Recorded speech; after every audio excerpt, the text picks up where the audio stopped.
আসসালামু আলাইকুম সবাইকে বিসিএস ফ্রন্টের পক্ষ থেকে শুভেচ্ছা। আজকে ২০২৫ সালে যারা নোবেল প্রাইজ পেয়েছেন তাদেরকে নিয়ে আজকের আমাদের এই ভিডিও। কারণ বিভিন্ন পরীক্ষায় নোবেল পুরস্কার যারা পেয়েছেন তাদের নিয়ে প্রশ্ন এসেই থাকে।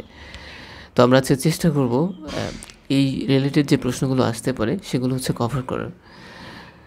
তো ইনি হচ্ছেন আলফ্রেড নোবেল, যার স্মরণে নোবেল প্রাইজ দেওয়া হয়, এবং নোবেল প্রাইজ দেওয়া হয় যে প্রাইজ মানি তা আপনার 11 মিলিয়ন সুইডিশ ক্রোনার বা 12 লাখ মার্কিন ডলার।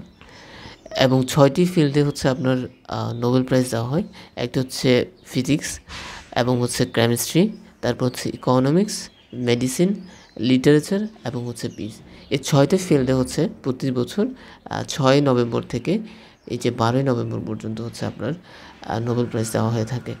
তো এই বছর নোবেল প্রাইজ মূলত আপনার শুরু হয়েছে ফিজিক্সের মাধ্যমে।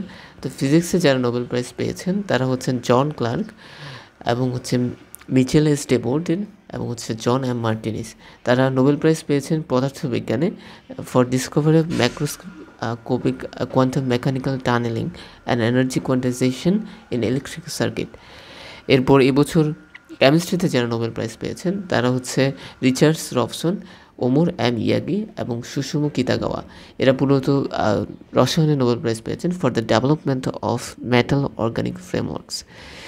এই ওমর ইয়াগি লোকটার জীবন আসলে অত্যন্ত ইন্টারেস্টিং। আমি শুনছিলাম যে উনি বলছিলেন ওনার একটা ইন্টারভিউতে যে উনি এক খুবই একটা দরিদ্র পরিবার থেকে বেড়ে উঠেছেন, যেখানে দেখা যেত যে তিনি যে পরিবারে থাকতেন, ছোটোবেলায় বড় হয়েছেন, সেখানে ওনাদের যে গৃহপালিত পশু আছে তাদের সাথে থাকতেন।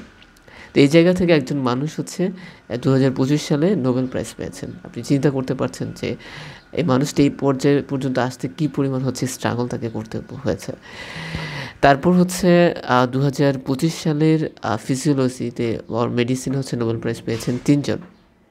এই যে ম্যারি ই ব্রাঙ্কো, উনি ইউএসএ, ফ্রেড রামস্টেল ইউএসএ, এবং সিমন সাকাগুচি, যিনি জাপান থেকে পেরিফেরাল ইমিউন টলারেন্স নিয়ে কাজ করার জন্য ওনারা নোবেল প্রাইজ পেয়েছেন মেডিসিন অথবা মেডিসিনে। আচ্ছা, তারপর লিটারেচারে যিনি নোবেল প্রাইজ পেয়েছেন উনি ল্যাসলো ক্রাসনাহরকাই। উনি একজন হাঙ্গেরিয়ান রাইটার। এবং সর্বশেষ যিনি নোবেল প্রাইজ পেয়েছেন, তিনি শান্তিতে নোবেল প্রাইজ পেয়েছেন, মারিও করিনা মাচাদো। আচ্ছা, মারিও করিনা মাচাদো আপনার এই বছর শান্তিতে নোবেল পুরস্কার পেয়েছেন ভেনেজুয়েলার একজন বিরোধী দলীয় নেত্রী। ঠিক আছে, তো একজন প্রেসিডেন্ট আপনার লিটারেচারে নোবেল প্রাইজ পেয়েছেন, ওর নাম উইনস্টন চার্চিল। তিনি দ্বিতীয় বিশ্বযুদ্ধ নিয়ে একটি গ্রন্থ লিখেন, যার কারণে তাকে লিটারেচারে নোবেল প্রাইজ দেওয়া হয়। আর এই বছর যদিও আমরা শুনতে পেয়েছিলাম যে ডোনাল্ড ট্রাম্পকে নোবেল প্রাইজ দেওয়া হবে, বাট ওনাকে নোবেল প্রাইজ দেওয়া হয়নি। মারিও করিনা মাচাদোকে শান্তিতে নোবেল প্রাইজ দেওয়া হয়েছে, এবং বাংলাদেশ থেকে শান্তিতে নোবেল প্রাইজ পেয়েছেন ডক্টর ইউনূস 2006 সালে। এই তথ্যটি অত্যন্ত ইম্পর্টেন্ট, আপনারা মনে রাখতে পারেন। ধন্যবাদ সবাইকে। Miles to go before we sleep. আপনারা যদি এই ধরনের ভিডিও বা গুরুত্বপূর্ণ তথ্য নিয়ে জানতে চান তাহলে আমাদের চ্যানেলের পাশেই থাকুন।